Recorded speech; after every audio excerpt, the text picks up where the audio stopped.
Mais uma vez, obrigada aí pela participação nesse call de cenário mensal que nós fazemos com as entidades. Eu peço o favor que vocês coloquem os seus telefones os seus computadores no mudo, para que a gente possa ter aí uma boa discussão e também encaminhamento das ideias. Acho que seria interessante anotar as dúvidas para o final, né, Chica? E a gente esclarece aí de uma forma, enquanto isso podem ir colocando pelo chat também, a gente vai unindo aqui os questionamentos e depois repassa tudo para a Francisca, tá bom? Francisca, a palavra está contigo. Perfeito, então vamos lá, pessoal. Mês passado foi bem denso o cenário, esse mês também tem bastante coisa, mas vou tentar ser mais enxuta para sobrar tempo para discussão no final. Mas a verdade é que a gente está agora, né, a gente passou por períodos muito turbulentos, mas em que a pandemia ela era o único fator que de fato influenciava no preço, né? Podia acontecer todo o resto, e os dados de casos e assim por diante era o que no final a única coisa que contava. Acho que foi 6 meses assim. Nos últimos meses tem outras coisas acontecendo, né? Os dados mais claros em relação a crescimento e atividade, a gente consegue depurar alguma coisa dos números, coisa que antes a gente não tinha a menor noção do que ia acontecer. Tem as eleições nos Estados Unidos começando a trazer alguma volatilidade.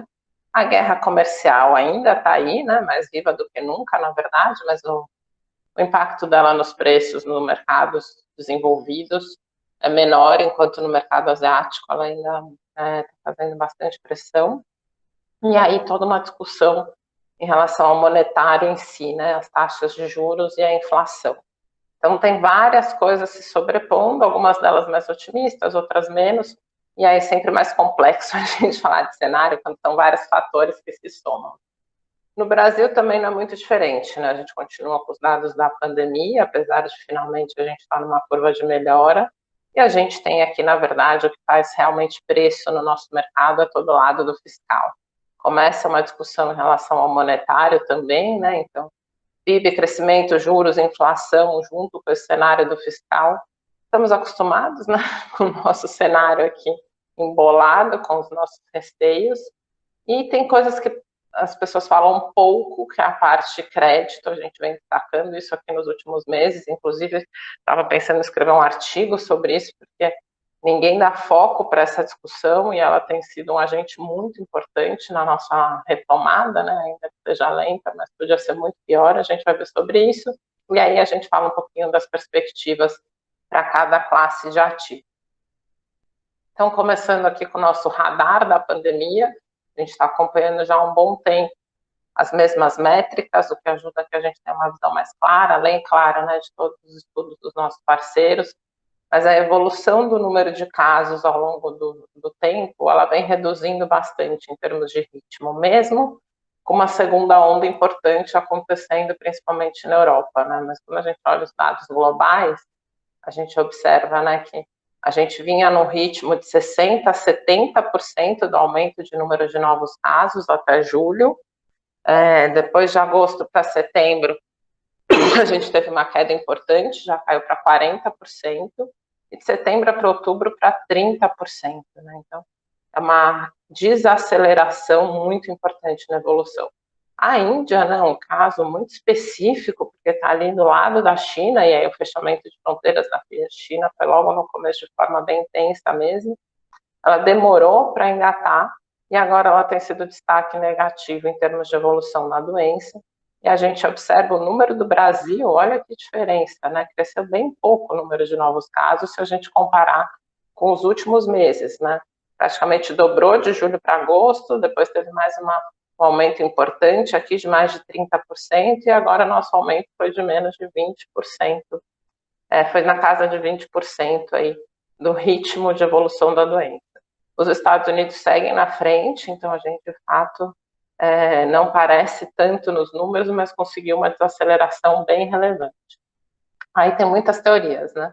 Algumas delas é que aqui a gente está fazendo uma imunização em massa, porque ninguém respeita direito à quarentena, e tem outros que falam sobre, na verdade, o avanço de testes, enfim. O avanço de testes ela é uma coisa já é uma realidade de fato no mundo, né? O quanto isso evoluiu, e é um dos fatores considerados mais importantes para controlar a doença. Então, tem uma parte da evolução do número de novos casos que ela, na verdade, depende muito mais do teste, né? Então, todos esses países em azul escuro, eles estão testando a população mesmo que seja assintomática.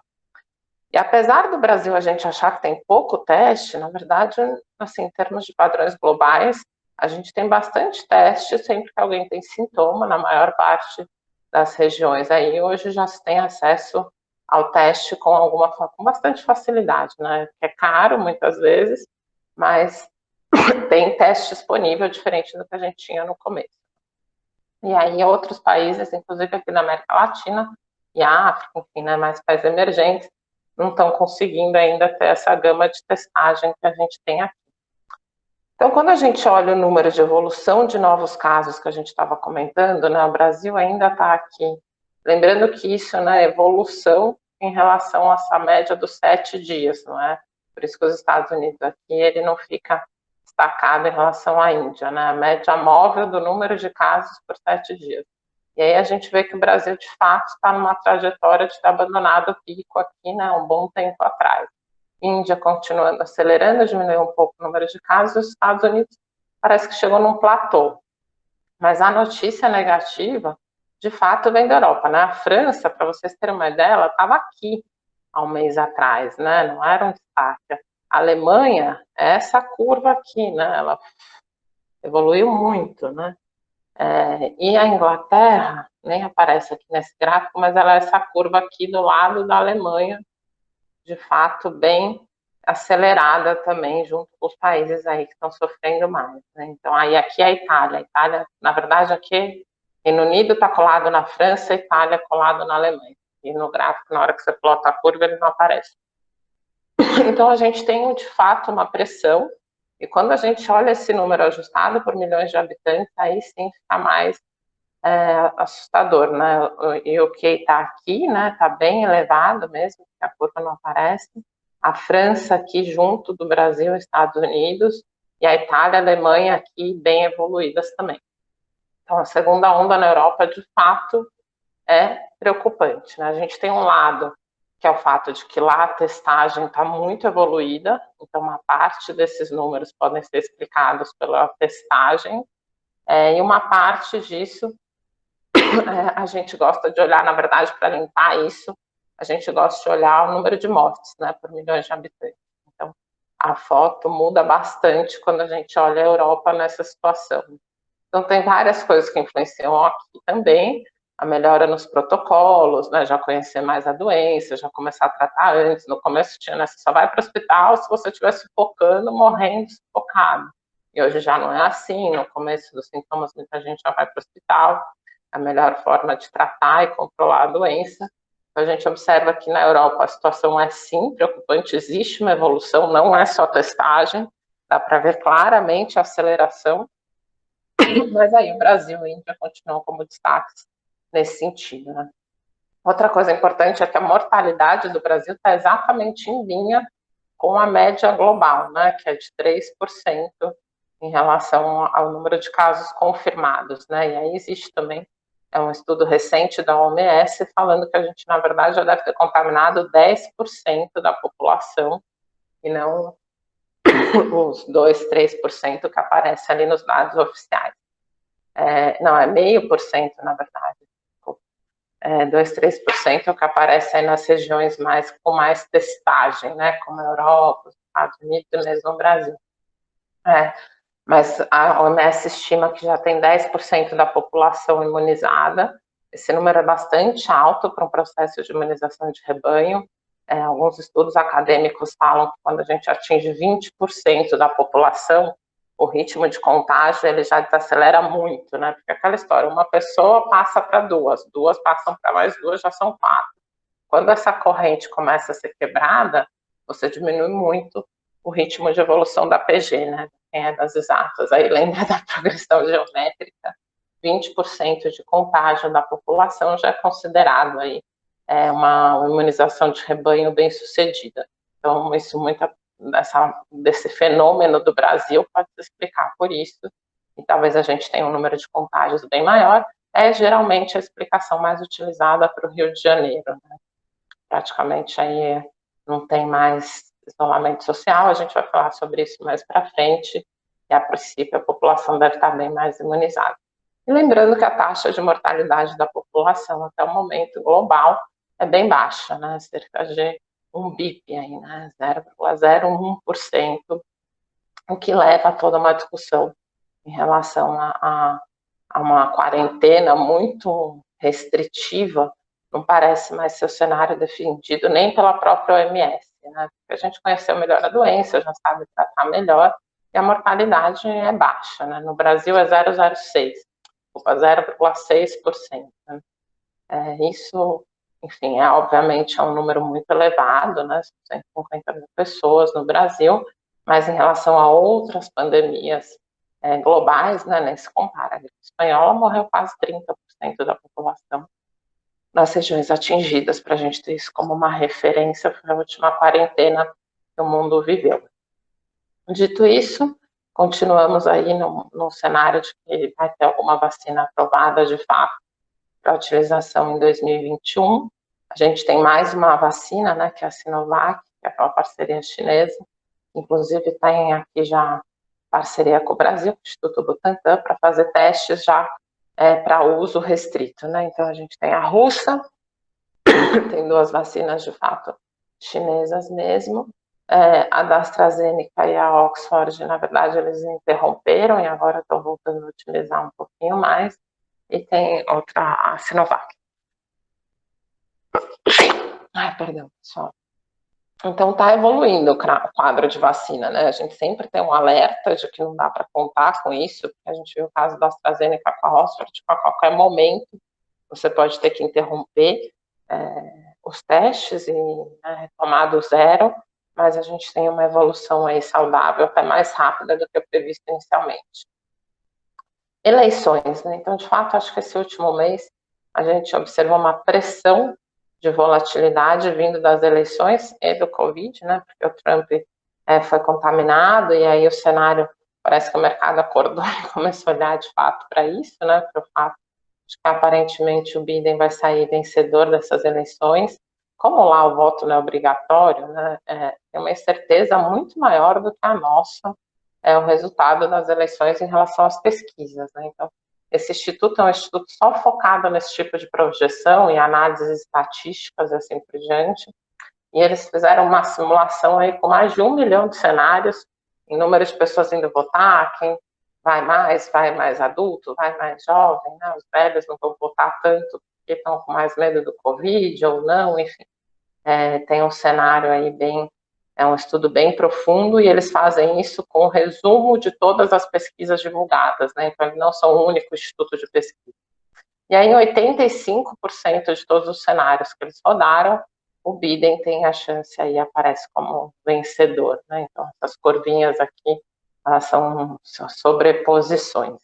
Então, aparentemente, a gente tem, de fato, um cenário eleitoral do Biden ganhando, mas chama a atenção que, na verdade, a gente tem tido uma evolução importante aqui da aprovação do Trump nesse finalzinho dessa corrida, né? Então, tem aí cerca de 20 dias para as eleições, a gente pode, de fato, ter uma mudança, isso no cenário eleitoral americano não seria atípico com esse nível de diferença entre os candidatos, né? Mas, a princípio, a probabilidade bem mais elevada é do Trump vencer. A grande discussão, desculpa, do Trump perder e o Biden vencer. A grande discussão mais importante que está acontecendo agora é em relação à Câmara, né? A gente já vem falando sobre isso há algum tempo, então a gente mostrou que tinha crescendo uma chance dos democratas levarem tanto o Congresso, que já é democrata, e por todos os estudos dificilmente eles vão perder, né? Aqui você vê que é, de fato, uma Câmara de Apostas, né? O principal site aí que consolida as apostas eleitorais, e soma 100, né? Então, aparece aqui como 67% de chance de uma onda azul, como eles chamam, né? O Dan falou bastante sobre isso nos podcasts, mas esse dado recente chamou a atenção, porque é maior do que o que aparece nas pesquisas, né? Então, isso não é uma pesquisa, não é replicável, mas costuma ser um bom indicativo porque consolida aí todo mundo que estuda esses temas, né? Uma câmara de apostas, ela é realmente bem desenvolvida nos Estados Unidos. Então, a gente tem a maior probabilidade, o que significa algumas coisas, né? Aqui eu não vou passar mais rapidinho, porque eu quero destacar esse quadro, mas aqui só fala como, de fato, não parece estar tão relacionado o Covid com a mudança aqui, né, de posicionamento. A gente vê que só o Texas continua sendo 100% Trump. Em todos os outros estados, a princípio, o Biden tem alguma chance de ganhar, mas aí hoje a Geórgia aí com uma predominância, né, de votos nos candidatos republicanos para a Câmara e para o Senado, está vermelhinho, e uma chance aqui bem apertada para o Biden. Mas todos os outros estados têm esse movimento de onda azul que a gente estava falando. E eles parecem estar muito mais relacionados com o emprego do que, de fato, com a evolução do Covid. Né? É curioso, assim, como o choque de emprego teve um impacto muito maior, assim como a segunda onda, né, mais forte aqui nesses estados.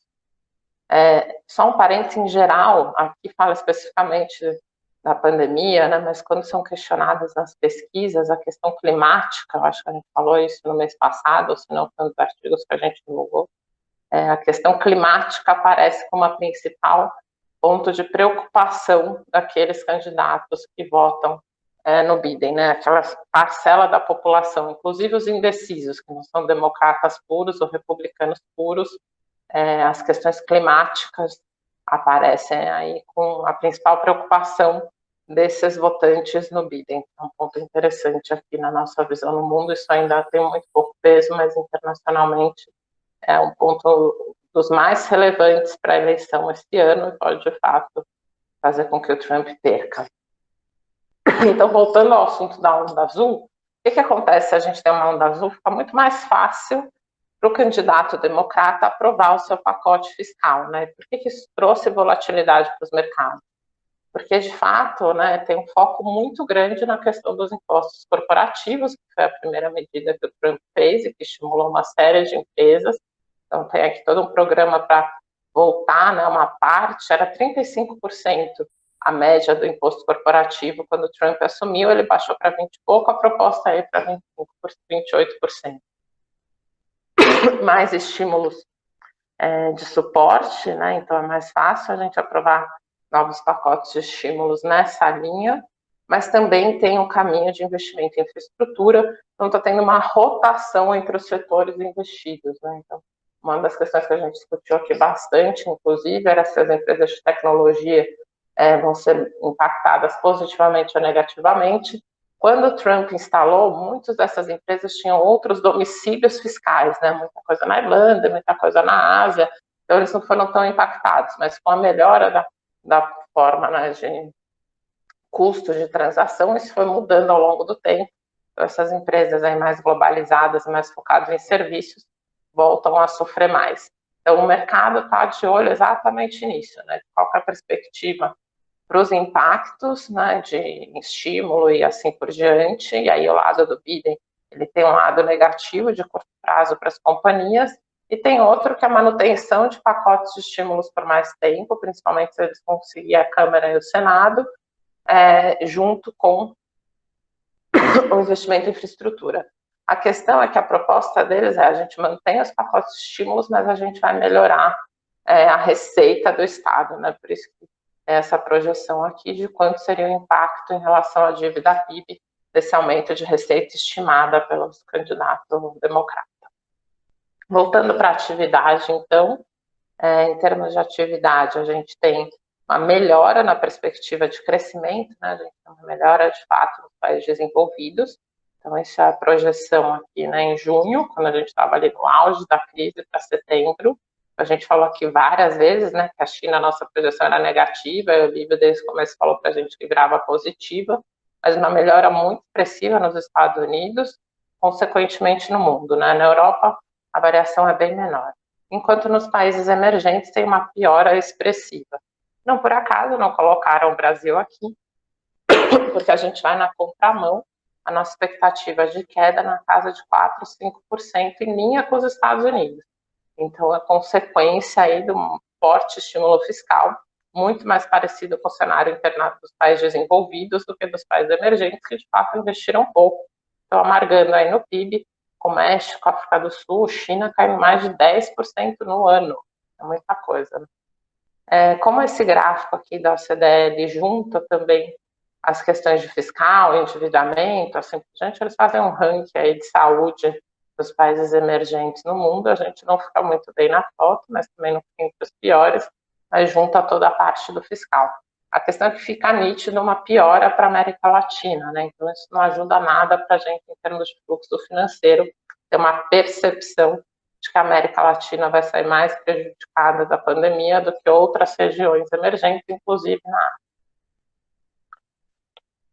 Aqui são outros dados, cada mês a gente mostra um, mas sempre chegando à mesma conclusão, né? Todos os indicadores alternativos de crescimento que a gente enxerga, né? Que falam de movimentação, de compra nas groceries, né? Nas padarias e assim por diante, a gente vê que tem uma desaceleração, na verdade, uma estabilização da recuperação econômica e não no patamar anterior, né? Então fica bem nítido que a gente tem aqui, né, uma recuperação, mas que depois ela se estabiliza e a gente não tem conseguido grandes movimentos de evolução nos últimos meses, né? Isso já está acontecendo há algum tempo aqui.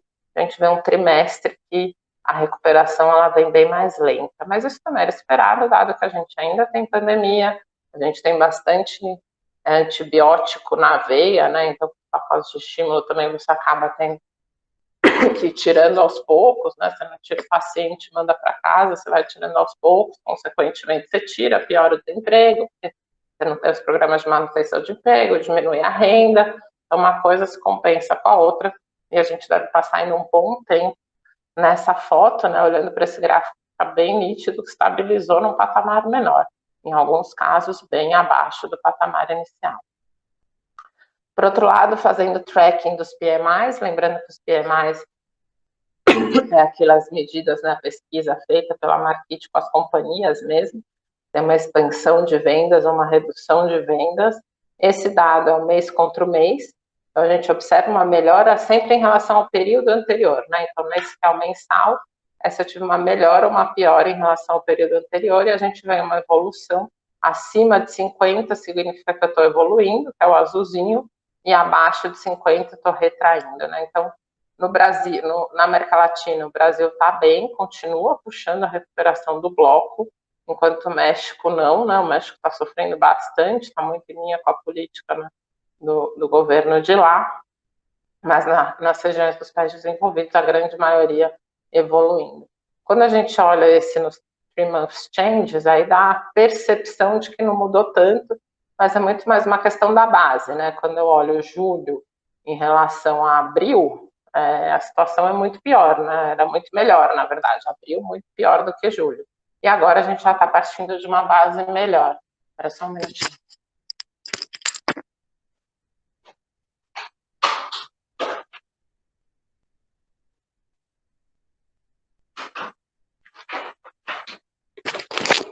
Desculpa, pessoal, achei que eu tinha caído a minha rede aqui, mas está tudo bem. Então, a gente continua evoluindo, né? Ou seja, mesmo quando a gente olha nessa base desse período de estabilização, por isso a gente deu esse foco para esse de 3 meses, a maior parte dos dados continuam expandindo, mas num ritmo muito menor de recuperação, né? Você vê que algumas regiões aqui já estão no branquinho, significa que está aí mais ou menos no mesmo patamar, né? Próximo de 50, não estou tendo nenhuma expansão, nenhuma retração. Esse é um outro dado bem interessante, com outra visão, que é de mais longo prazo, né? Então, esse estudo que é da Fidelity, um grande gestor internacional, ele está olhando para períodos de ciclo mesmo de desenvolvimento. Quando a gente analisa esse dado, né, ele é bem mais longo, tem expansão de consumo, expansão de comércio, crescimento, assim por diante. É um ponto que muitos gestores falam que a gente está no começo de um novo ciclo econômico, né? Então, eu tenho crescimento, de fato, uma trajetória positiva. Esse é o ponto principal para priorizar ações cíclicas, assim por diante, né? E não uma postura mais defensiva. Mas esse dado não é consenso, é só um contraponto em relação a gente pôs nos pontos anteriores, que a história a gente vai mostrar lá para frente uma recuperação em K, né? Eu tenho uma parcela dos setores da economia que estão evoluindo bastante e outras que ainda estão retraindo. Então, na média, a gente tem esse cenário. E aí a gente fala muito de recuperação de emprego, né? Acho que principalmente os Estados Unidos, o grande ponto dessa crise foi a perda de empregos, né? Foi muito elevada, de fato, né? Mais de 200. É 1 milhão de perdas de empresa, aqui a gente está falando por estado, né? Para a gente ter uma noção do tamanho desse impacto. E aí tem uma recuperação de parte do emprego, também foi rápida a recuperação de uma parcela, mas agora está sido bem mais lenta, e alguns estados aqui sofrendo bastante, né? Bem mais do que outros. Aqui a gente já mostrou, mas eu só queria reforçar, né? Teve mais uma questão importante esse mês, que o Trump falou que desistiu das negociações. Há cerca de 2 semanas atrás, a gente teve os democratas fazendo uma nova proposta, na verdade o Tesouro, né, o presidente do Tesouro, que é o Mnuchin, negociou aí com a Nancy Pelosi, que é a líder da Câmara dos Democratas, fazendo uma proposta de aprovar um outro pacote de 2 trilhões de dólares de auxílio. E aí isso foi vetado, né, não teve aprovação pelos republicanos, que não queriam que o pacote que fosse aprovado tivesse sido proposto pelos democratas, e o Trump suspendeu qualquer negociação até as eleições. Então, qual que é a situação frágil que a gente tem, que é o maior cenário de risco para o curto prazo? O Trump perder, não aceitar perder, né? Ele já disse que ele ia questionar na corte, e, consequentemente, a gente fica até o final do ano numa guerra, sem nenhuma aprovação de pacotes por um clima muito ruim. Isso seria um cenário bem pessimista, mas como a gente sabe, né, que nos Estados Unidos funciona muito melhor do que aqui, de fato, o legislativo, né, os senadores e enfim, né, o pessoal do Congresso se posiciona e defende que a agenda seja mantida, porque senão isso vai impactar a aprovação deles, né, obviamente, a gente acha que esse cenário é muito pouco provável. Mas o maior risco é a gente ter um imbróglio em relação à aprovação dos pacotes daqui até o final do ano. E esse risco é maior se a gente tiver aí uma mudança prevista para a onda azul, mas que só se concretiza aí mais para frente. E aqui, então eu já falei quais são as discussões e acabou que a gente ainda não aprovou, isso foi suspendido. Então, a proposta democrata é bem maior do que a republicana. Aqui na Europa não mudou nada, apesar de que eles estão mais evoluídos. Então, faz 4 meses que a gente apresenta esse mesmo gráfico, desde que foi aprovado o Recovery and Resilience Facility Fund, né, que é o pacote de fato de estímulo e apoio para as pessoas, né, o nosso Corona Voucher, o nosso auxílio emergencial sai desse fundo, que é distribuído de formas diferentes pelos países, de acordo com quem está precisando mais mesmo. Eles não conseguiram outros pacotes, mas eles têm feito bastante recompra de ativos. Isso está funcionando, mas muito mais lento, consequentemente a gente vê um impacto no PIB dele. E quando a gente olha, né, em termos tanto de guerra comercial, quanto dos efeitos colaterais aí dos impulsos, fica muito nítido como a situação dos Estados Unidos em termos de alavancagem foi para um nível muito mais delicado do que todos os outros países do mundo. A principal consequência disso é o enfraquecimento do dólar. A gente não enxerga um enfraquecimento forte, porque, obviamente, né, a gente... Deixa eu ver se está nos próximos slides, está mais para frente. Obviamente, o mundo ainda reage da mesma maneira, né? Então, quando tem aversão a risco, eu compro dólar, mas, ao mesmo tempo, a gente tem visto uma mudança no jogo da moeda, né? Então, a gente teve um enfraquecimento do dólar importante com essa discussão recente, mas aí o dólar index, ele é 50% euro, né? A Europa não tem nenhum interesse em que o euro fique mais forte nesse momento. Aí ela começa a fazer outros programas para que essa moeda desvalorize, principalmente injetando liquidez através da recompra de ativos. Consequentemente, que a gente vê uma perda do valor relativo de todas as moedas, e a gente vê isso quando a gente olha as commodities metálicas, principalmente o ouro e a prata, que a gente vai olhar mais para frente, né? Mas é algo que preocupa. E o que a gente não consegue ver, não ler, é a consequência disso para a guerra comercial. Pouco se fala, porque ninguém sabe, mas antes a gente claramente tinha um problema de endividamento chinês, ninguém falava do problema de endividamento americano. E hoje essa foto muda drasticamente com essa foto pós-Covid. A principal discussão em termos de risco continua em relação à inflação, porque A gente tem, de fato, na ponta, uma aceleração da inflação americana, se vocês olharem, né? Esse pontinho aqui, essa é a americana, né? Pontinho aqui tem uma reversão já caminhando mais próximo para o 2, tem muita gente que fala que vai chegar para o 2, México preocupa também pela situação deles com inflação, mas a Europa muito baixa, a China, né, muito menor do que seu ponto histórico e assim por diante. Então, tem toda uma lupa em relação à inflação dos Estados Unidos. A gente pegou aqui um exemplo, né, de um estudo que a gente até não sei se todo mundo recebeu, se não pode pedir, a gente manda, falando especificamente sobre a inflação americana, e a gente observa que tem sempre um receio na inflação, e que esse comportamento foi muito parecido, tanto no pós-2008, né, que é o que eles chamam de Global Financial Crisis, GFC, quanto pós a eleição do Trump, né, quando começa a discussão de eu vou ter que sair do meu super ciclo de juros baixos, vou ter que começar os juros, que trouxe uma super volatilidade para os mercados em 2018, foi a mesma coisa, mas sem de fato ter nada dos dados dos núcleos que indiquem uma pressão, né? Então, o que eu tenho eu tive uma grande perda de preço no auge da pandemia, né? Lá a economia é muito dinâmica, então restaurante, hotel, transporte, groceries, né? Que são as conveniências, entretenimento, tudo isso eu tenho de fato uma volta, mas não para o patamar anterior, também na mesma linha que a gente viu a pandemia.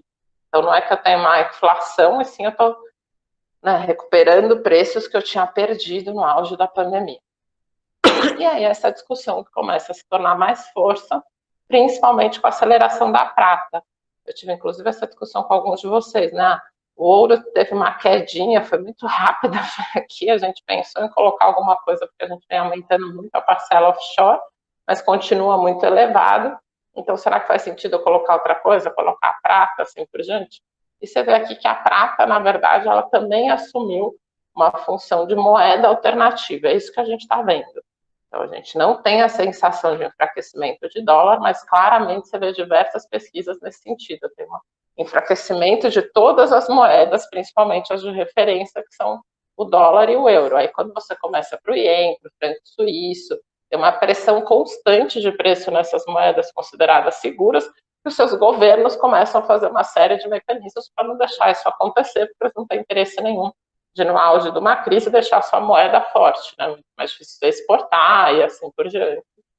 Fica uma situação muito ruim em termos de desenvolvimento.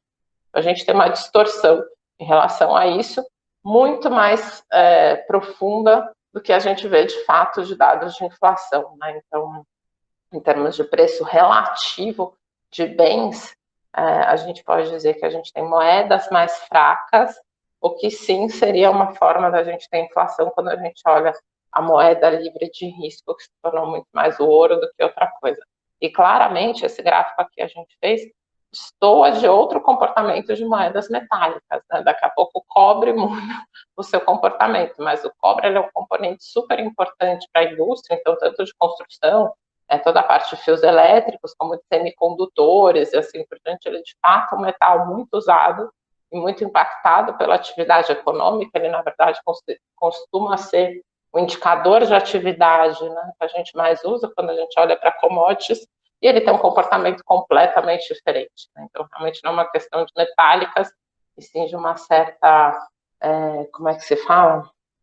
Manipulação dos preços, né? Não digo nem que seja, nossa, me fugiu a palavra, mas vocês sabem o que eu quero dizer, especulação, e sim uma busca por uma moeda mais segura, né, de preço. Agora, isso soma-se à especulação de uma série de hedge funds no mundo que estão fazendo muito dinheiro com isso, e claramente, quando o mercado aprendeu que a prata podia ser uma alternativa ao ouro, a evolução dela foi muito rápida. Então, o que acontece quando a gente fala de alguma pressão na expectativa de inflação e não na inflação em si, tanto na Europa quanto nos Estados Unidos, é que eu tenho aqui juros próximos ao negativo, né? Na Europa, de fato, negativos, esse é o exemplo da Alemanha, mas a gente tem em diversas outras regiões, inclusive com o Reino Unido, uma discussão de juro real de curto prazo negativa é importante, porque praticamente não tem inflação, mas também nos Estados Unidos isso fica namorando, chega a ficar negativo e sobe, que a gente também teve aumentinho da expectativa de, né? Então, o mundo continua falando de juros próximos a zero ou negativo por um bom tempo, e aí isso impacta muito mais a expectativa de inflação do que de juros, né, propriamente dito. E a guerra comercial, a gente continua sem nenhum sinais de que vai ter um acordo, apesar da Europa vir pressionando a China ao longo dos últimos meses, né, de fato, a Europa também tinha feito acordos com a China, né, não tão claros quanto os Estados Unidos, mas como a Europa está numa situação muito ruim, a China começou a sofrer um outro vento contra, que é da Europa cobrando, né? Em relação aos Estados Unidos, isso também fica totalmente suspenso, até a gente ter eleições. O cenário do Biden é de colocar algum pano quente nisso, mas não interromper totalmente, né? Para estar bem claro para todo mundo que, de fato, algum acordo tem que ser feito com a China. Melhora, né? Ao mesmo tempo a gente já falou sobre isso, né? O crescimento chinês só melhora mês a mês, menos endividado. A potência asiática vai ficando mais forte nesse alto caminho de guerra comercial e por enquanto ele está se fazendo de rogado, né? Nem aumenta a sua importação de países estrangeiros, na verdade vem aumentando sim, mas de países como o Brasil, né? A gente tem um claro impacto. A gente vai passar os resumos, a maioria pulou aqui a pergunta, mas para os ativos internacionais, né? Na verdade, a gente vai falar bastante sobre isso, porque a situação está bem frágil em termos de volatilidade, né? As eleições a gente não sabe, deve ter um cenário próximo do Trump. Se tiver onda azul de fato, a gente tem um impacto de vol no curto prazo, mas uma melhora no longo prazo. Então a gente está reforçando aí cenários de proteção internacional, depois eu falo mais claramente de cada um deles. Então, falando em termos de melhora, né, a gente vê que o Brasil continua melhorando, né, em praticamente todos os seus indicadores, continua melhorando, teve uma melhora mais forte, depois alguma desaceleração. Aqui é o número de mortes, como a gente já comentou, melhorou bastante. E aqui falando sobre, de fato, isolamento, esse dado é específico do Rio de Janeiro, que é o estado em que está reduzindo mais rapidamente o isolamento, não temos nenhum aqui, mas quando a gente conversa com nossos colegas, sempre você escuta a frase de que a gente não tem Covid no Rio de Janeiro, né? Quem realmente fala sobre isso, vê as praias, assim por diante. A gente começou a ter uma volta da escola e sem pressão no número de novos casos, né? Então tem uma questão bem importante em relação a isso que acontece dessa maneira lá. Quando a gente vê esse um outro gráfico, que é de São Paulo, né, falando especificamente sobre o congestionamento, isso são semanas e semanas, desde a primeira semana do ano, então aqui a gente tem as últimas 2 semanas de fato, é uma comparação em relação a 2019, né? Então a gente vê que quanto maior o tamanho da bola, né, menos congestionamento eu tenho. E aí, de fato, dá para ver claramente aqui que isso já mudou, né? Vem reduzindo ao longo do tempo, mas essa bolinha está ficando cada vez menor e a gente já não tem uma variação tão significativa em relação ao congestionamento do mês anterior, especificamente essas últimas 4 semanas. São Paulo teve uma aceleração importante aqui, na verdade, né? Uma redução menor em relação aos índices de congestionamento, esse é um índice chamado TOM-TOM, bem famoso em termos de medidas de trânsito. E aí, voltando à discussão do auxílio emergencial, então, a gente teve, na verdade, uma clareza maior em relação ao auxílio emergencial, apesar de uma grande incerteza em relação ao Renda Brasil, né, o Renda Cidadão, como chamava. A gente tem, de fato, para esse cenário, né, uma solução final até o final do ano, esses eram todos os cenários que o Lívio tinha projetado. Então, a gente tinha um cenário aqui de reduzindo aos poucos, que dava 96 bi, que ficou parecido com o nosso, e tinha um compromisso político aí de 450, então, na verdade, o resultado foi melhor do que era o nosso cenário base há um mês atrás, né? Mas, ainda assim, o impacto é muito grande, né? 900 bi só no ano de 2020, 916 bi versus 960 que a gente tinha no mês anterior, é um choque de 13% na relação dívida-PIB, né? Bastante coisa. Agora, a grande discussão vai para 2021. A gente tem uma preocupação muito grande, a gente, como todo o mercado, inclusive a gente vai falar isso mais para frente, né? Pressionou, inclusive, o processo de colocada de títulos novos no mercado pelo Tesouro, que é como vai ser feito o recurso para o Renda Cidadã, né? Aparentemente já tem uma clareza e uma definição de que a gente vai ter, né, o renda cidadã, então a gente colocou esse cenário aqui alternativo, que é de fato R$ 300 por mês por 12 meses, que é uma coisa similar, mas obviamente não seria no mesmo montante, porque o renda cidadã ele se soma ao renda família, mas ainda assim é possível, e essa discussão é mais recente, é o caminho que o livro tem acreditado que vai ser o único possível, que é você estender o período de calamidade pública, porque toda a discussão é que a PELOA, né, que é a lei do orçamento anual, ela não permite você gastar mais do que você arrecada pelo teto dos gastos. Então, o mercado, no primeiro momento, falou, não, foi aprovada a LOA de 2021 sem romper o teto dos gastos, isso trouxe uma calma para os mercados. Mas aí, quando veio a discussão de usar os precatórios e o Fundeb, na verdade, seria você fazer um fura-teto, né? Os precatórios, o governo tem lá uma receita de cerca de 40 bi de ano que ele paga dessas dívidas antigas, e ele fez uma projeção que ele só gastaria 2% no máximo da receita nisso, que seria uma queda aí para mais ou menos 20%, 20 bi, né? Então, uma queda de 50% nessa previsão, e esse dinheiro seria de subsídio para o renda cidadã. A questão é que o precatório já é a dívida, né? Então, o que foi o que o mercado leu, e de fato é que isso não é um fura-teto, né? Porque de fato é muito claro na lei que você tem que considerar isso como uma nova dívida. Então, se você está aumentando dívida, você tem que ter alguma receita para fazer contraparte, né? Ela entra como gasto mesmo previsto pelo governo, não tem como você não pagar. Então isso já foi afastado, caiu muito mal no mercado, né? Trouxe bastante volatilidade. A discussão do Fundeb, ela é ruim, mas ela não é tão grave, porque de fato você não impacta na receita, né? O Fundeb é um fundo de auxílio à educação, inclusive no começo do ano foi aumentado o recurso destinado para esse fundo, você poderia voltar a reduzir. É ruim em termos políticos, né, dá uma sinalização ruim, mas não é tão ruim em termos fiscais, né, você de fato não está furando o teto ou fazendo puxadinho, né, o precatório não era nem um puxadinho, não tem como você considerar na lei que aquilo não está aumentando o seu gasto corrente, porque você só está deixando de pagar a sua dívida, você tem que contabilizar isso de qualquer maneira. Por isso que pegou tão mal, trouxe um estresse muito grande para o mercado de juros também, um mês muito ruim para a Bolsa.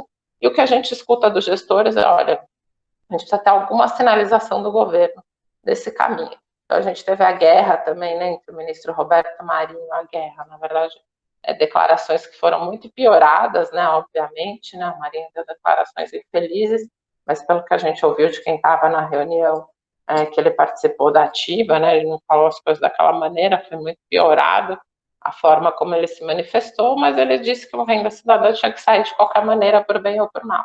E o Guedes respondeu que saiu muito bem, falando, pode sair de qualquer maneira, desde que eu tenha uma receita, e a gente precisa encontrar de onde vai vir essa receita.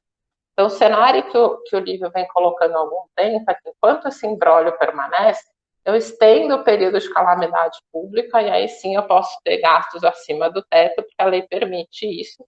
De fato, como a gente ainda está em pandemia, não seria algo absurdo, né? Não estaria inventando uma calamidade pública sem nenhum motivo, né? Então, a gente tem ainda subsídios para estender isso por 3 meses, por isso esse cenário base aqui é realmente estender o auxílio por mais 3 meses, enquanto a gente ganha tempo para o governo se reencontrar em como ter o renda cidadã.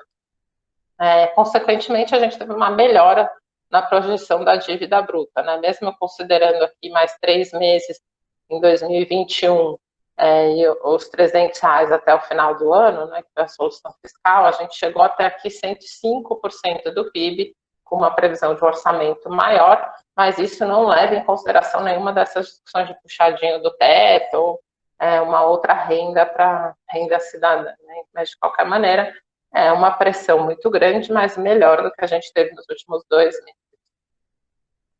Consequentemente, o que acontece nesse cenário, né? O aumento de endividamento sem cortar custos de fato. O pior impacto para isso é que a gente tem a previsão do menor investimento público na economia dos últimos 10 anos, né? Então, na verdade, é o menor da série histórica, né? Desde que foi implementado e medido dessa maneira, a gente nunca teve uma perspectiva de tão pouco investimento público na economia, ou seja, o crescimento também não vai vir daí.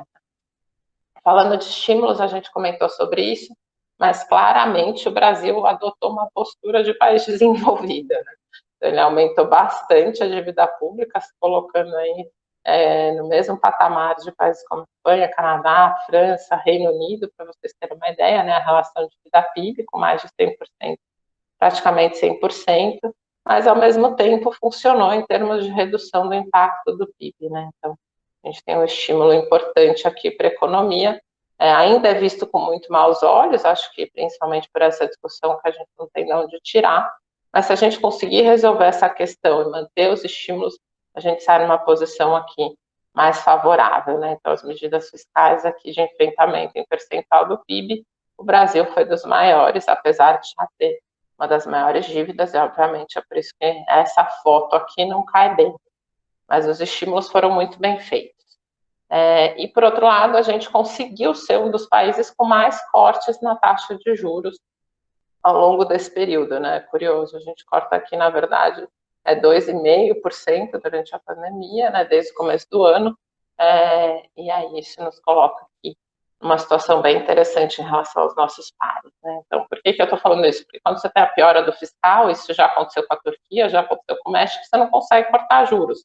Então, a gente tem uma sinalização aí que ela é interessante, né? De fato, a gente tem conseguido uma estabilidade econômica em relação à inflação que nos permitiu cortar juros dessa maneira.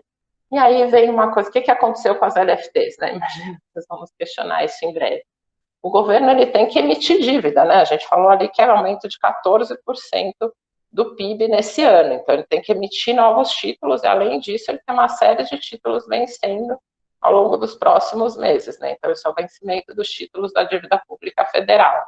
As de curto prazo, que são bem curtinhas, e as de longo prazo. O Brasil vinha conseguindo, né, aumentar as de curto prazo ao longo do tempo, que é positivo quando o juros está muito baixo, mas a ideia do governo foi emitir títulos mais longos, né?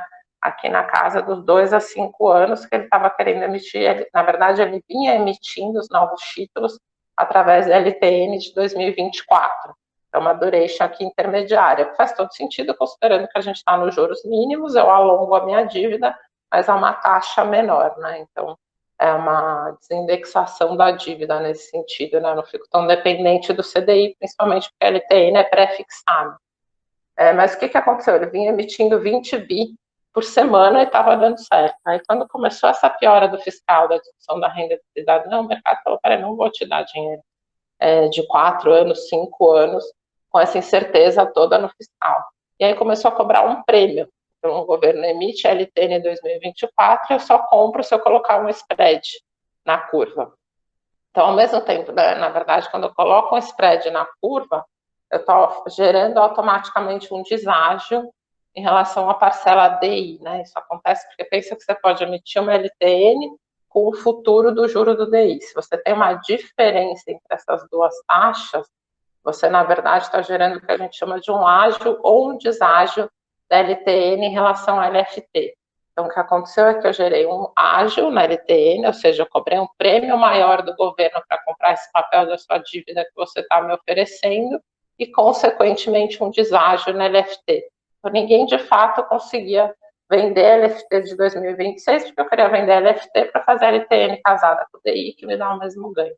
Então, isso aconteceu durante 2 semanas. Na primeira, ele colocou, o mercado não assumiu. Na segunda, ele tentou colocar de novo, e aí que deu um estresse no mercado, que abriu muito o deságio da LFT. Nessa última semana, ele já resolveu isso fazendo o quê? Voltando a emitir títulos curtos, né? A gente teve aí reuniões várias com gestores também dos mandatos compostos, né, que são os melhores operadores aí de juros do mercado, para entender o que está acontecendo, e todos, na verdade, estavam muito tranquilos, falando: olha, o mercado precisa pressionar, quem são os grandes pressionadores disso, na verdade, são os grandes bancos, né, Itaú e Bradesco, a gente falou com eles, inclusive, estavam bem tranquilos também, nesse sentido, falando: juro longo eu não vou comprar, se quiser me dar o juro curto, né, porque não é tão interessante, porque eu perco a chance de emitir uma dívida no meu menor juros histórico, mas, ao mesmo tempo, o mercado pressionando para algum caminho do lado do fiscal. E funcionou, a gente teve uma mudança de discurso importante do governo. Então, apesar de muita volatilidade, a gente tem uma percepção de que a equipe econômica, né, ela tem um espaço bem relevante nesse governo, muito consciente, muitas ferramentas que a gente vem utilizando, né, em termos de política monetária, que estão funcionando. Ainda assim, a gente vive o nosso dilema, né, do populismo. Ou a gente encontra uma maneira de financiar os títulos, né, públicos, de fato, e o fiscal, e a renda cidadã e tudo isso, ou a gente vai ter um cenário de juros longo muito empinado por muito tempo. Então, consequentemente, meu risco país é o pior aí do grupo todo de emergentes, porque eu tenho essa incerteza no longo prazo. Aqui só lembrar ao lado dos estímulos, a gente falou bastante mês passado, mas de fato, né, valeu a pena no sentido de que a massa salarial compensou a perda de empregos. Imagino até que o governo deve ter sentido que errou na dose quando viu esse dado, que provavelmente a ideia era ter um impacto, né, de amortizar a renda e não perder, né, e não aumentar a renda média do brasileiro através dos estímulos. Mas também acho que isso levou a uma percepção de quanto a nossa população é carente, né? Se eu distribuir R$ 600 aí por pessoa, a gente aumenta a massa total e, consequentemente, eu gero consumo, eu gero renda, eu gero emprego e assim por diante, né? Você vê que emprego, tanto, na verdade, a gente tem uma pressão, continua numa das piores taxas históricas, mas a gente chegou a falar de evoluir esse número para 18% no ano, nas nossas estimativas iniciais. Então, a gente saiu aqui de 12,8%, que a gente vinha para 13,2%, é muito pouco aumento no desemprego para tamanho do desalento que a pandemia trouxe, né? A gente está muito melhor em termos relativos a que a gente saía de uma base muito ruim, mas muito melhor do que muitas outras economias, né? E aqui a gente vê outro ponto que é interessante, a notícia é ruim, no sentido de perguntar, né, em quais categorias você pretende aumentar o seu gasto, né? Educação, saúde, roupa, assim por diante, daqui para frente. E o Brasil, na verdade, é o que se destaca em termos de não pretender aumentar os seus gastos. E aí tem outros dados interessantes que estão aparecendo que não aparentam, né? De fato, está diminuindo o endividamento da população. De fato, a gente não está vendo aumento de consumo desenfreado numa série de coisas. Assim. Alguma coisa aconteceu nessa pandemia que o dinheiro, né? Acho que as pessoas talvez ficaram com muito medo, de fato, né? Porque quando são dados econômicos, desemprego, ninguém entende nada, né? Tem tranca a população e fala, olha, você não pode mais sair de casa, as pessoas entendem com muito medo, e aí sim acho que a gente tem um comportamento atípico que é positivo em termos de endividamento e renda, né? Então, a gente observa, eu falei aqui, na verdade, não saiu comprando loucamente, mas nos países desenvolvidos, comparados com o Brasil, o nosso varejo foi melhor, obrigado. Obviamente, né? Se eu tenho um aumento da renda total da população, é natural que o meu varejo ele evolua, né? Então, eu falei aqui que não, mas é diferente de eu não ter aumento de renda e ter expansão do consumo, não é o que está acontecendo. Consequentemente, a gente tem inflação, né, que é a inflação ao produtor, na verdade, consequentemente não, né? Falando do produtor, tem uma chave, que é o que a gente comentou, né, dos bens relacionados aí principalmente ao consumo chinês, né, muito ligado ao consumo da Ásia, né, tanto na parte de commodities alimentícias, quanto toda a parte de commodities metálicas para investimento da infraestrutura, ferro, componentes, assim por diante. De fato, a gente tem uma pressão na cadeia produtiva, mas que ela não repassa para o consumidor. Né? Por quê? Porque são itens de exportação que nada tem a ver com a nossa política monetária de juros aqui. Né? Se a gente olhar de fato os itens, né? A gente vê aqui que serviços, ele derrete, né? Que aí sim, serviço é quando você paga na escola, no cabeleireiro, no teatro, no cinema, e também os itens que não dependem da parcela do câmbio e não são afetados por exportação. Então, que é aquele número que eu mostrei lá atrás. Na verdade, a gente não está aumentando o gasto, né? Não tem uma pressão inflacionária nesse sentido. O que tem é uma parcela aqui que depende dos itens de exportação, que é tradables, né? Dá para você trocar com um produto internacional, que aí sim a gente tem uma pressão dos preços. Mas, de uma forma geral, né, o Brasil, em termos de inflação ao consumidor, ele está bem abaixo da sua média histórica e bem em linha com de outros países, inclusive de regiões desenvolvidas. Né? Então, a gente não enxerga, de fato, uma pressão inflacionária impactando. Onde está pegando, como a gente falou, os itens vindo principalmente aqui do consumo asiático. Né? Então, alimentos, o que eu acredito que tem um impacto muito maior do que a gente imagina da guerra comercial. Né? Mas como a gente não consegue abrir esses números, é impossível a gente saber o que está tendo de pressão de custo, a gente não tem como afirmar. Por fim, o que eu falei aqui de crédito, né, para encerrar a parte Brasil, É impressionante a queda da taxa de juros nas operações de crédito ao longo dos últimos meses, né? A gente passou um bom tempo com a Selic caindo sem ter a queda, e aqui a gente observa que continua caindo de uma forma acelerada, fruto da habilidade da equipe econômica nos seus pacotes de estímulos para os bancos privados, né? Então, eles deram uma série de estímulos desde que os bancos continuassem a emprestar, e não só continuassem a emprestar, mas por taxas mais atraentes. Assim, essa equipe econômica foi muito hábil, talvez até por isso não queiram falar muito para não chamar a atenção e não atrapalhar esse processo que está acontecendo, né? Mas foi bem relevante, a gente está falando de uma queda aqui, né, de mais de quase 10% ao longo dos últimos meses. E aqui, consequentemente, é o que eu falei, notem que em cheque especial e cartão de crédito a gente tem uma redução do estoque. É muito raro isso acontecer, né? A gente tem, de fato, aqui foi pela uma crise, ninguém emprestava mais dinheiro para a pessoa física, eles não conseguiam consumir, consequentemente eu tive uma queda aqui do cheque especial. Mas de cartão de crédito é a primeira vez na história que a gente tem uma redução, que é o que eu falei, as pessoas usando de fato para pagar suas dívidas. Onde a gente tem exposição no crédito pessoal, né, na linha dos pacotes de empréstimo, continua evoluindo, mas um ritmo muito menor, em outros que são essas linhas de estímulo. Mas vejam o tamanho da queda do estoque de crédito de pessoa física, é muita coisa, isso é muito saudável, a gente está conseguindo manter, né, o consumo do varejo, assim por diante, o desemprego não subiu tanto, eu tenho uma redução do estoque, principalmente da parcela mais nociva da dívida, né? Super importante.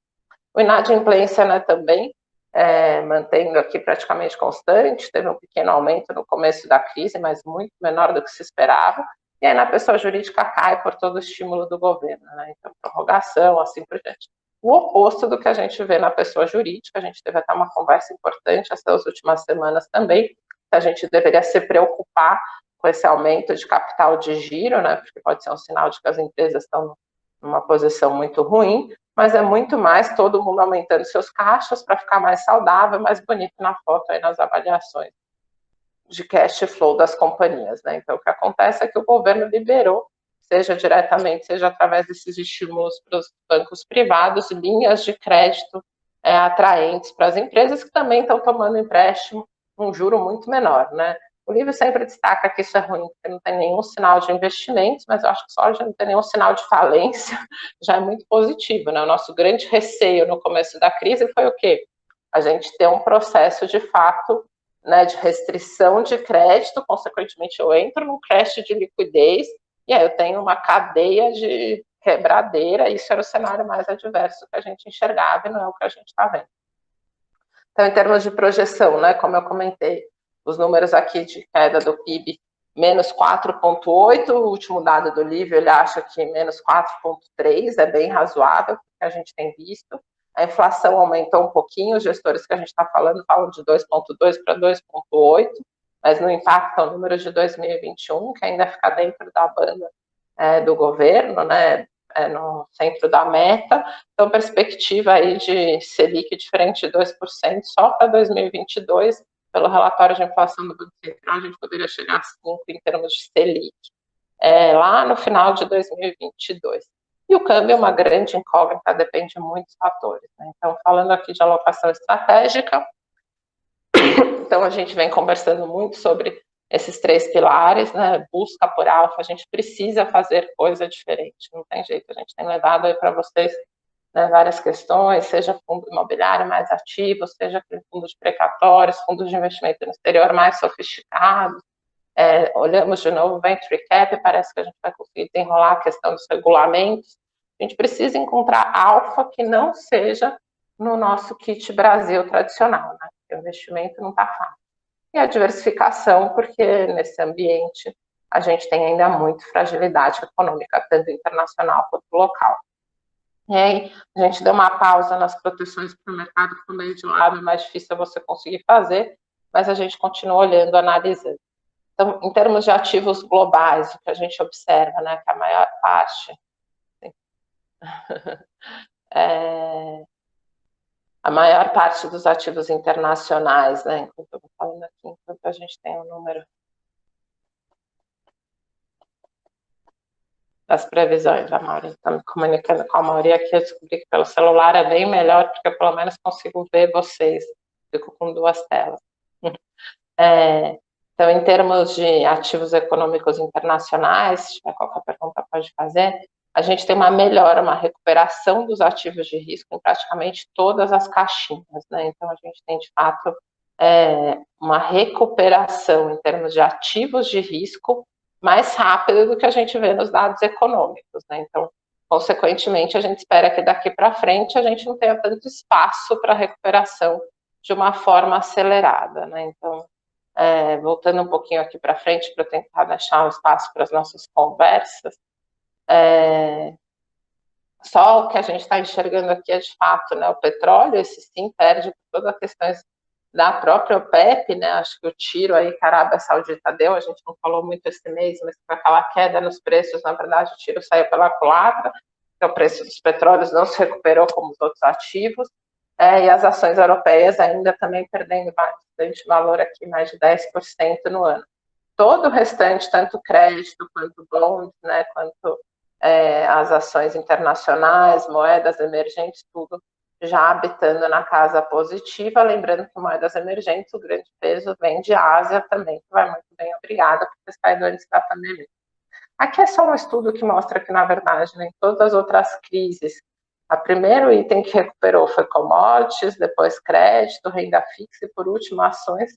Mas tanto essa última crise que a gente viveu quanto a atual foi comportamento contrário e a gente atribui muito isso aos pacotes de estímulos, né? Então, de fato, esse artigo ele fala que não é esperado que ações se recuperem tão rápido.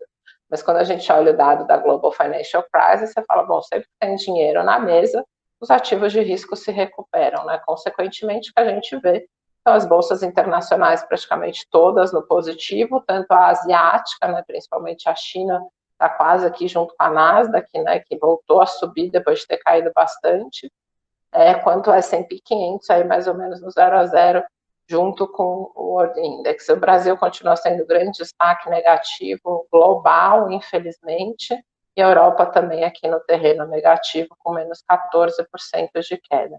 Aqui é o que a gente estava falando, né, uma recuperação em K, né, tem uma parte dos ativos, que são aqueles relacionados, né, à saúde, às large caps, às tecnologias, empresas, né, mais resilientes, por isso a gente mantém aquele nosso fundo Europa, que é bem blue chip, ou white collars, que eles chamam, aquelas empresas que sobreviveram 400 anos e vão continuar independente da pandemia, talvez num outro momento, não tanto, mas nessa crise se recuperando, enquanto todas as outras que são cíclicas, small caps, assim por diante, né, o oposto das blue chips, esse white collar, né, o colarinho branco, e o blue collar é aí a turma mais de serviços operacionais, digamos assim, né, performando mal. Então, a gente não tem uma recuperação única, né, e a discussão é quando vai vir a convergência, e a preocupação um pouco com as eleições é se a gente vai ter um ajuste disso em algum momento. Aquele quadro que eu mostrei lá da Fidelity, eles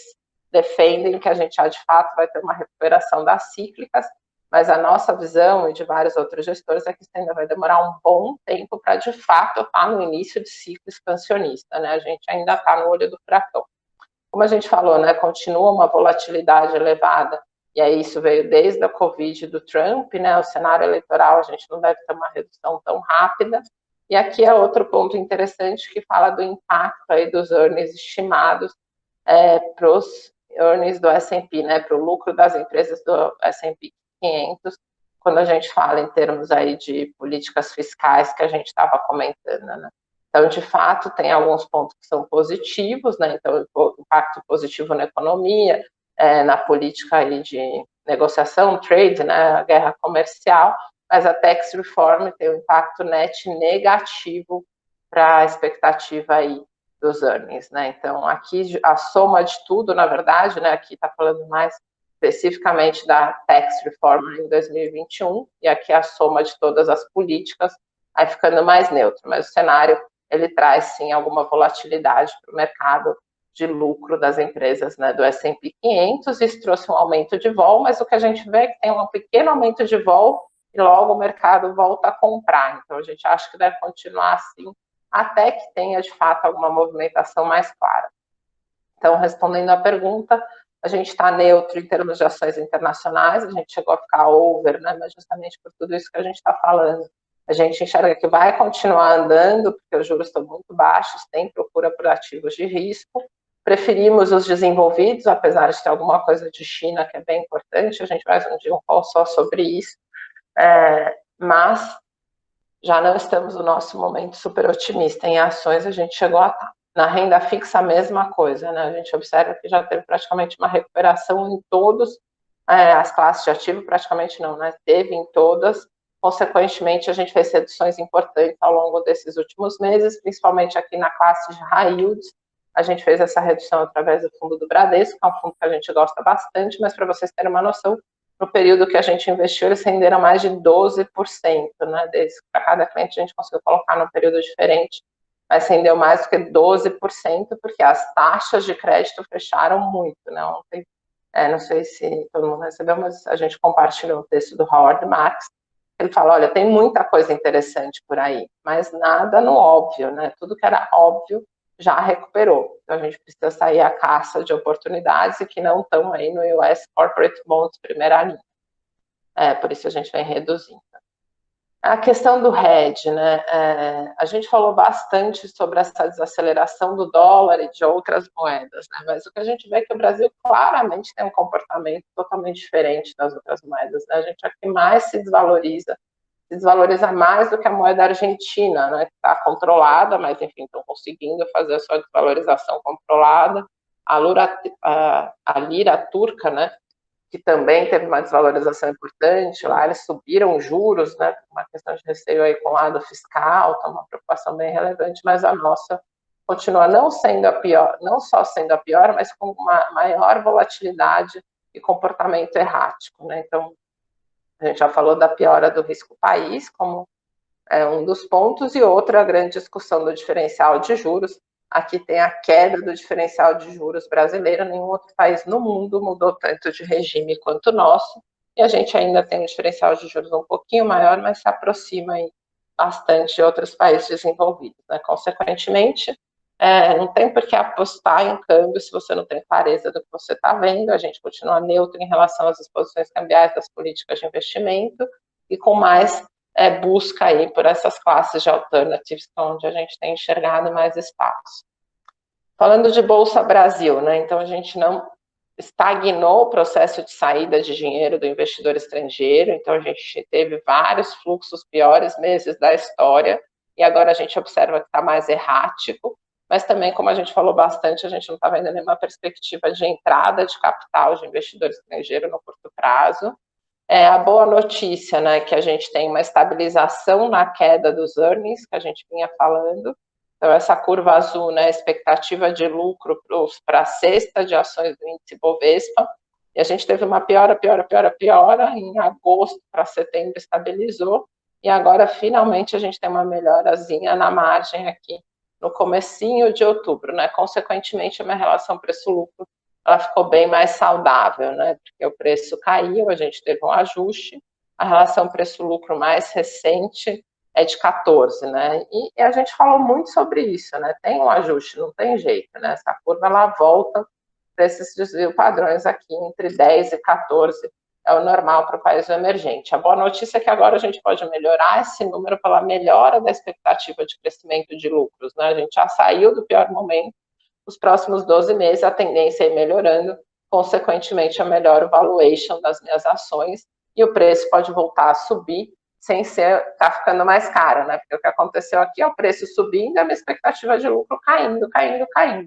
Então, não é o que a gente espera que aconteça numa recuperação saudável.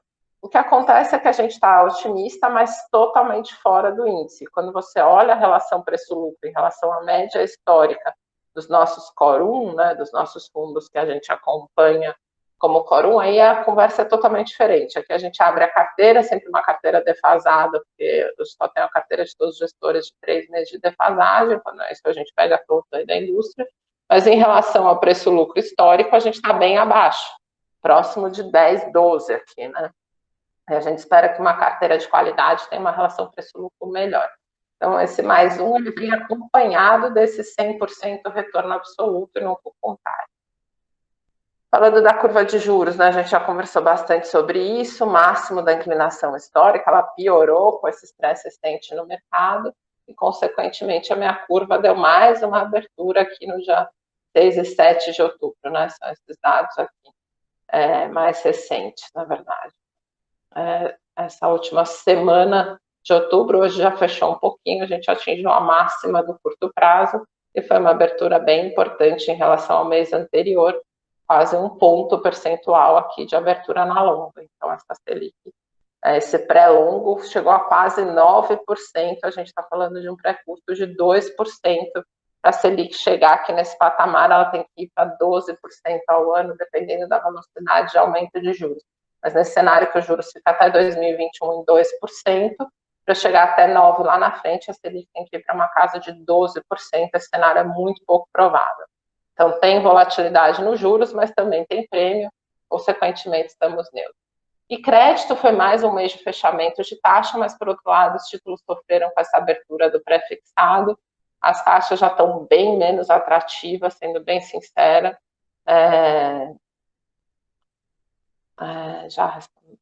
Quando a gente olha aqui os índices de crédito, a gente observa que, finalmente, no ano, os principais índices voltaram para o terreno próximo do CDI, né, positivo, e o CDI. O IDEX é o índice do JGP, que tem as debêntures líquidas, também ligadas ao CDI. O IDA geral tem tanto as indexadas à inflação, quanto pré, quanto DI, e o IDA-DI, que está abaixo aqui do CDI, ele fica para trás, são só as emitidas em percentual do CDI, mas que também tem muitas que não têm negociação, né? Então sofreram menos na marcação, mas também sofrem menos na recuperação. Mas, de uma forma geral, isso é uma boa proxy, aí com os fundos de crédito finalmente voltando a ficar na casa do CDI, superando de fato, né? Então, crédito a gente continua otimista, mas muito relacionado às estratégias mais sofisticadas, né? Então, a gente não coloca aqui high yield, porque a gente enxerga que tem muito espaço em prêmios mais ilíquidos, que não necessariamente sejam high yield, mas a gente está, de novo, bem under nesses fundos D30, né? Muito rápidos e fáceis de sair. Os nossos multimercados, a gente continua a nossa crise, a gente faz um disclaimer aqui, que esse neutro, na verdade, né? Ele é pessimista para a parcela macro, que a gente tem feito enxergar as oportunidades aqui nos outros nichos, tanto long e short, quanto estratégias correlacionadas, quantitativo, fatores sistemáticos, assim por diante, arbitragem, mas, de uma forma geral, essa não tem sido uma classe que tem conduzido retornos e nem que a gente acredita que vai conduzir no curto prazo, mas ele é muito importante para uma carteira mais resiliente, né? Então, por isso a gente chegou a ficar bem abaixo nos fundos de vocês e voltou a subir aos pouquinhos, porque a gente precisa encontrar essas formas de gerar retorno que não sejam simplesmente comprando bolsa e NTNB longa. Esse ciclo aí vai ser difícil de a gente ter uma atração muito contínua de recuperação. Então é isso, então obrigada, pessoal. Se tiver dúvida, depois vocês podem acessar aí através da matéria. Gente, muito obrigada mais uma vez por esse momento aí onde nós discutimos cenário, trocamos ideias e vamos nos ver no próximo mês. Um abraço, tchau, tchau.